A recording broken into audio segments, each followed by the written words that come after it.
Legal ba na yung gitawag og 5-6 nga pautang? Daghan kayo tang mga kaigsunan nga gipit yung guys kwarta ba? Mang 5-6 10% matag buwan. Gitolerate na lang pud ni sa ato ang kagamhanan. Labi na nga daghan kay nato nang ginahanglan. Pero ang tinuod og istriktohon ang balaod, illegal kini, dili kini sakto.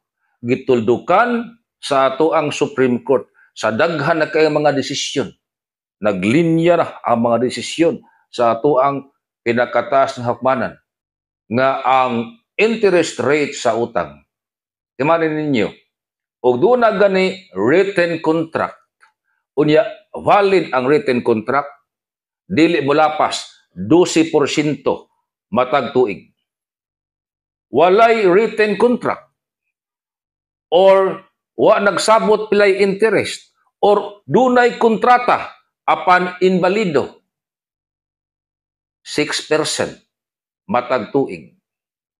Akong balikon, og may kontrata nga klaro 12% matag tuig ang interest.